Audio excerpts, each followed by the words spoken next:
Hello friends, welcome to Shiny Samayal. இன்றைக்கி நம்ம குழந்தைங்க எல்லாம் விரும்பி சாப்பிட்ற மாதிரி ஒரு ஸ்நாக்ஸ் ரெசிபி தான் பார்க்க போகிறோம். இது ரொம்ப கிறிஸ்பியாக ரொம்ப டேஸ்ட்டாக இருக்கும். இதை இப்போ எப்படி பண்ணுறதுன்னு பார்க்கலாம். ரெசிபிக்கு போக முன்னாடி என்னோட சேனலில் உள்ள வீடியோஸை நீங்கள் தொடர்ந்து பார்க்கணுன்னா மறக்காமல் என்னோட சேனலை சப்ஸ்கிரைப் பண்ணுங்கள். வாங்க வீடியோக்குள்ளே போகலாம். முதல்ல ஸ்டஃபிங் பண்ணுறதுக்காக நான் இந்த மாதிரி ஒரு காலிஃப்ளவர் எடுத்திருக்கேன். இதை முதல்ல தனித்தனியாக கட் பண்ணி எடுத்துக்கலாம். ரொம்ப சின்ன துண்டாக கட் பண்ண வேண்டியதில்லை. இதை நான் துருவி தான் எடுத்துக்க போகிறேன். இந்த காலிஃப்ளவரில் சின்ன சின்ன புழுக்கள் இருக்கும். இது போகிறதுக்காக நம்ம ஒரு பாத்திரத்தில் தண்ணியை கொதிக்க வச்சு அதில் போட்டு எடுக்க போகிறோம். அதுக்காக ஒரு பாத்திரம் எடுத்து அதில் கொஞ்சம் தண்ணி எடுத்து அதில் கொஞ்சம் மஞ்சள் பொடியும் உப்பு சேர்த்து அது கொதித்ததுக்கப்புறமா நம்ம கட் பண்ணி வச்சுருக்க காலிஃப்ளவரை இதில் சேர்த்து ஒரு 2 மினிட்ஸ் அப்படியே விட்டுடணும். கொஞ்சம் சாஃப்ட் ஆகிற வரைக்கும் அப்படியே விட்டுடணும். அதுக்கப்புறம் அதை நம்ம வடிகட்டி எடுத்துக்கணும். இப்போ பாருங்கள், நான் இதை வடிகட்டி எடுத்து வச்சுட்டேன். அடுத்து ஒரு கிரேட்டர் எடுத்து நம்ம இதை துருவி எடுத்துக்கணும். இந்த மாதிரி சின்ன ஹோல் இருக்கிற கிரேட்டரில் நீங்கள் துருவி வச்சுக்கோங்க. இது பெரிய பெரிய துண்டுகளாக இருந்தால் நமக்கு ஸ்டஃப் பண்ண முடியாது. அதனால் ரொம்ப சின்னதாக துருவி வச்சுக்கணும். இப்போது நான் எல்லாத்தையும் துருவி எடுத்துட்டேன். பூ போல் இந்த மாதிரி நம்ம துருவி எடுத்துக்கணும். அடுத்து ஒரு கடாய் எடுத்து அதில் 1 டேபிள் ஸ்பூன் எண்ணெய் சேர்த்துக்கணும். எண்ணெய் சேர்த்ததுக்கப்புறமா நான் ஒரு பெரிய வெங்காயத்தை இந்த மாதிரி சின்ன சின்னதாக கட் பண்ணி வச்சுருக்கேன். அதையும் இதில் சேர்த்து வதக்கணும். இது கொஞ்சம் வதங்கின அப்புறமா இதில் 1/2 டேபிள் ஸ்பூன் இஞ்சி பூண்டு விழுதும் சேர்த்து நல்லா வதக்கணும். அடுத்து இதில் 1/2 டீஸ்பூன் மஞ்சள் பொடியும் 1 டீஸ்பூன் மிளகாய் பொடியும் சேர்த்துக்கணும்.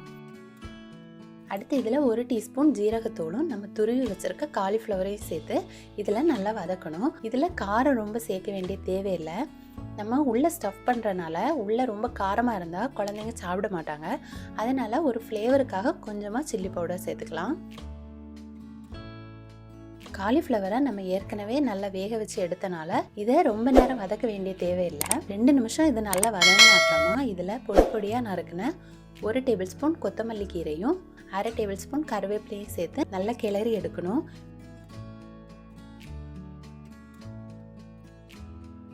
இப்போ நமக்கு ஸ்டஃபிங் ரெடி ஆகிடுச்சு. அடுத்து ஒரு முட்டை எடுத்துக்கணும். அந்த முட்டைக்கு கூட கொஞ்சமாக மஞ்சள் பொடியும் கொஞ்சம் நல்ல மிளகு பொடியும் சேர்த்து நல்லா மிக்ஸ் பண்ணி வச்சுக்கணும். அடுத்து நம்ம இதுக்கு ஒரு பேஸ்ட் ரெடி பண்ணணும். அதுக்காக ஒரு பவுல் எடுத்து அதில் 1 டேபிள் ஸ்பூன் கோதுமை மாவும் அதில் கொஞ்சம் தண்ணியும் சேர்த்து அதை நல்ல பேஸ்ட் மாதிரி கரைச்சி வச்சுக்கணும். அந்த ப்ரெட்டில் கோட்டிங் பண்ணுறதுக்காக நமக்கு ஒரு முட்டையும் கோதுமை மாவு பேஸ்ட்டும் கொஞ்சம் பிரெட் க்ரம்ஸும் தேவைப்படும். அதையும் எடுத்து வச்சுக்கலாம். நான் இன்றைக்கி கோதுமை பிரெட் தான் எடுத்திருக்கேன். இந்த மாதிரி பிரெட்டை எடுத்து அதோட ஓரத்தை எல்லாம் கட் பண்ணி ரிமூவ் பண்ணிக்கணும். கட் பண்ணி வச்சுருக்க பிரெட் எடுத்து நம்ம சப்பாத்தி கட்டை வச்சு நல்லா சாஃப்டாக தேய்க்கணும். அதை நம்ம தேய்க்கும் போது ரொம்ப தின்னாக வரும். இதை சப்பாத்தி கட்டை வச்சு தேய்ச்சாதான் நமக்கு வேண்டிய ஷேப்பில் அதை கொண்டு வர முடியும். அதுக்காக தான் இதை சப்பாத்தி தேய்க்கிற மாதிரி தேய்ச்சி வச்சுக்கணும். இப்போ பாருங்கள், இது ரொம்ப தின்னாக வந்திருக்கு. அடுத்து நமக்கு வேண்டிய ஷேப்பில் செய்ய வேண்டியது தான். நான் இன்றைக்கி கோன் ஷேப் பண்ண போகிறேன். இந்த ஷேப்பு வந்து குழந்தைங்களுக்கெல்லாம் ரொம்ப பிடிக்கும். அதனால் நான் கோன் ஷேப் பண்ணுறேன். உங்களுக்கு என்ன ஷேப் வேணுமோ நீங்கள் அந்த மாதிரி கூட பண்ணிக்கலாம். இதை முதல்ல கோன் மாதிரி செய்து இந்த சைடில் எல்லாம் அந்த பேஸ்ட்டை வச்சு ஒட்டி நல்லா ஒட்டிக்கணும். இந்த ஓரத்தையும் நல்லா ஒட்டிக்கணும். அதில் ஹோல் எல்லாம் இல்லாத மாதிரி பார்த்துக்கோங்க. ஹோல் இருந்துச்சுன்னா நம்ம பொரிக்கும் போது எண்ணெய் எல்லாம் உள்ளே போயிடும். அதனால் அந்த பேஸ்ட்டை நல்லா அப்ளை பண்ணி அதில் ஹோல் இல்லாத மாதிரி நம்ம இந்த கோன் பண்ணிக்கணும். இதே மாதிரி எல்லா ப்ரெட்லேயும் நம்ம கோன் ஷேப் பண்ணி வச்சுக்கணும். இப்போது நம்ம கோன் ஷேப்பெல்லாம் ரெடி ஆகியாச்சு. அடுத்து நம்ம இதுக்குள்ளே ஸ்டஃபிங் பண்ணிக்கணும். நம்ம செய்து வச்சுருக்க ஸ்டஃபிங்கை 1 ஸ்பூன் எடுத்து இதுக்குள்ளே முதல்ல வச்சுக்கணும். அடுத்து இந்த ஸ்பூனோட பின்னாடி பகுதியை வச்சு அதை நல்லா உள்ளே ஸ்டஃப் பண்ணணும். அப்போ தான் அந்த கோனோட எண்டு வரைக்கும் அந்த ஸ்டஃபிங் போகும். அதனால் அதை நல்லா ஸ்டஃப் பண்ணிக்கோங்க. ஸ்டஃப் பண்ணதுக்கப்புறமா அந்த கோனோட மேல் பகுதியையும் இந்த பேஸ்ட் வச்சு நல்லா தடவி நல்லா ஒட்டிக்கணும். அதில் ஹோல் இல்லாத மாதிரி பார்த்துக்கோங்க. பேஸ்ட் நல்லா தடவும் போது அந்த ப்ரெட் வந்து நம்ம என்ன ஷேப்லலாம் பண்ணுறோமோ அப்படியே ஆகும். அந்த பேஸ்ட்டோட ஈரத்தன்மை படும்போது ப்ரெட்டு வந்து நல்லா ஒட்டிக்கும். நமக்கு என்ன ஷேப் வேணுமோ அந்த ஷேப்பில் நம்ம இதை பண்ணிக்கலாம். இப்போது கோன் எல்லாம் ரெடி பண்ணியாச்சு. அடுத்து இதை நம்ம செய்து வச்சுருக்க முட்டை கலவையில் சேர்த்து அதை நல்லா கோட் பண்ணிக்கணும்.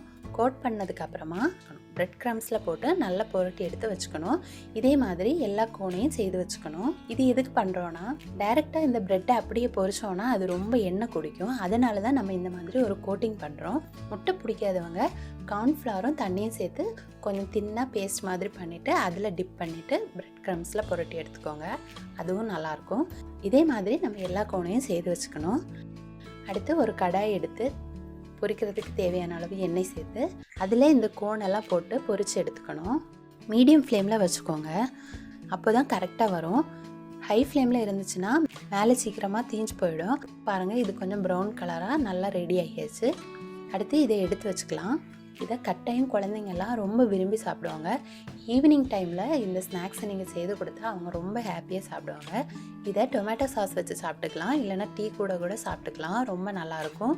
இப்போ பாருங்கள், இது உள்ளே ரொம்ப சாஃப்டாகவும் மேலே ரொம்ப கிறிஸ்பியாகவும் பார்க்கவே ரொம்ப சூப்பராக இருக்கும். இது கோன் ஷேப்பில் தான் பண்ணணும்னு கிடையாது. உங்களுக்கு என்ன ஷேப் வருதோ நீங்கள் அந்த ஷேப்பில் பண்ணிக்கலாம். நீங்களும் கட்டாயம் ட்ரை பண்ணுவீங்கன்னு நினைக்கிறேன். இந்த வீடியோ உங்களுக்கு பிடிச்சிருந்தனா என்னோட சேனலை மறக்காமல் சப்ஸ்கிரைப் பண்ணுங்கள். தேங்க்யூ.